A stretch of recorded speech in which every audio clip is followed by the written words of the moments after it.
प्यारे बहनों और भाइयों, मेरा नमस्कार स्वीकार हो। देखिए, आज हम बताएंगे कि बिना बीज के देवता और बीज वाले देवता कौन कौन से हैं। तो देखिए कि देवता में श्रद्धा और विश्वास और मंत्र में अटूट विश्वास अगर मनुष्य में होता है तो वो देवता बन जाता है। इसी प्रकार देवता में और मंत्र में दृढ़ विश्वास होने पर फल की उत्पत्ति होती है और फल से बीज की उत्पत्ति होती है। तो जितने भी इस संसार में जो कोई देवता हैं, कोई इंद्र है या अरमा है, अरिमा, या पितृदेव हैं, या अश्विनी कुमार हैं, या सूर्य है, या चंद्रमा है, या ये जितने ग्रह हैं, ये सब बीज से उत्पन्न हुए हैं। बिना बीज के इस संसार में कोई नहीं है। केवल 3 देवता ऐसे हैं जो बिना बीज के उत्पन्न हुए हैं।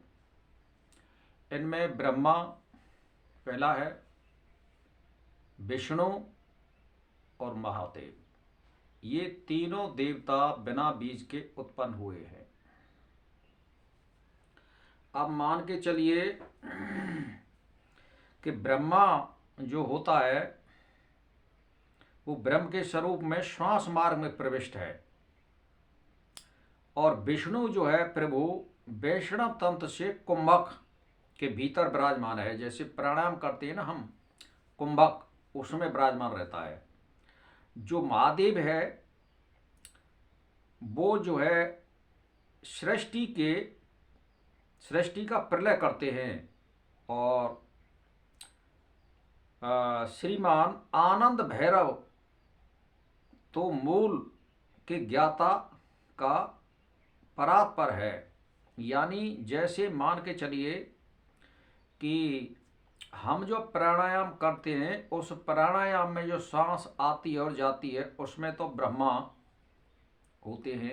अब जब कुंभक करते हैं, भीतर रोकते हैं, कहने का मेरा मतलब, तब विष्णु का स्वरूप होता है। और जब हम इसको बाहर कुंभक को रोकते हैं तब जो है महादेव का निवास होता है। तो ये तीनों देवता बिना बीज वाले हैं, कहने का मेरा मतलब ये है। अब इसमें क्या है कि अब इसमें जो है जब हम प्राणायाम को पूरक के रूप में ले रहे हैं तो यानी ये उत्पत्ति करने वाली यानी ब्रह्मा का स्वरूप हो गया। जब हम इसको कुंभक के रूप में भीतर रोक रहे हैं तो पालन करने वाले विष्णु का निवास हो गया। जब हम कुंभक को बाहर रोक रहे हैं तो ये संहार करने वाले विष्णु का स्वरूप हो गया। तो ये तीनों देवता बिना बीज वाले हैं, आप समझ लो। और ये निश्चित है कि मान के चलिए कि किसी देवता का हम भजन कर रहे हैं और उसका हम मंत्र जाप कर रहे हैं, जब तक आपको अटूट विश्वास नहीं होगा उस देवता में और मंत्र में, तो मेरा कहने का मतलब ये मंत्र सिद्धि से मतलब है कि अटूट शक्ति को प्राप्त करना। जब इन दोनों का अटूट विश्वास हो जाएगा और अडिग विश्वास होगा तो ये निश्चित है आप स्वयं देवता बन गए हो। ये क्लियर सी बात है। तो भाई और बहनों, मैं तो एक ही बात कहता हूं कि अगर आपको देवता बनना है तो फल की इच्छा मत करिए। देवता में अटूट विश्वास और मंत्र में दृढ़ विश्वास, और दिनों रात आप इनको भजते हैं, ध्यान और स्मरण करते हैं। तो कहने का मतलब ये है कि ये कहते हैं ना कि क्रिकेट की खेलने वाले के लिए उस पिच पर रुकना ही मंत्र की सिद्धि है, यानी रन बनते चले जाते हैं अगर क्रीज पर वो रुकेगा तो बस मंत्र का मतलब तो ये होता है और देवता का मतलब ये होता है कि उनमें विश्वास अगर तुमको अटूट नहीं है तो आपको कोई सिद्धि नहीं मिलेगी और ना आपको कोई फल उत्पन्न होगा। तो बीज की उत्पत्ति विश्वास से होती है, श्रद्धा से होती है, और बीज से फल की प्राप्ति होती है। अगर ये दोनों चीज़ आपके पास नहीं है तो आप देवता भी नहीं बन सकते और फल की उत्पत्ति भी नहीं होगी। ये सीधी सी बात है।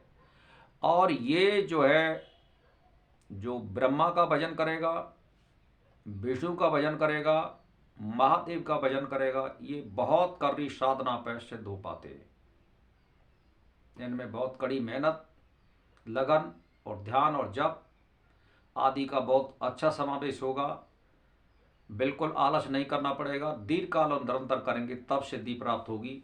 तो मेरा कहने का मतलब ये है, आपको बीज उत्पन्न करने के लिए यही बात है कि अगर देवता में ज़्यादा दृढ़ विश्वास है और मंत्र में अटूट विश्वास है तो फल की उत्पत्ति होगी, और फल की उत्पत्ति होगी तो बीज की उत्पत्ति होगी। और जब इन दोनों को आप त्याग दोगे फल को, तो ये निश्चित है आप देवता बन जाओगे। तो मेरा एक ही बात है कि बीज वाले देवताओं का भजन कर रहे हैं कि बिना बीज वालों का कर रहे हैं। अगर बीज वाले देवताओं का भजन करेंगे तो जल्दी सिद्धि होगी, और बिना बीज वाले अगर देवताओं की सिद्धि कर रहे हैं तो सिद्धि देर में प्राप्त होगी। सीधी सी बात है। जैसे आप सूर्य का करिए, हनुमान का करिए, राम का करिए, और कृष्ण का करिए, देवी दुर्गा का करिए, गणेश का करिए, पार्वती का करिए, ये बीज वाले देवता हैं।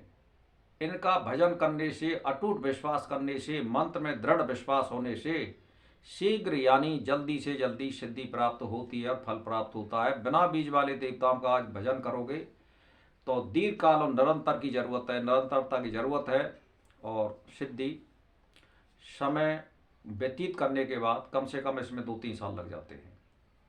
और बीज वाले देवताओं के लिए केवल 108 दिनों में सिद्धि प्राप्त हो जाती है। मैं ज़्यादा क्या कहूँ, 1 महीना में सिद्धि प्राप्त हो जाती है।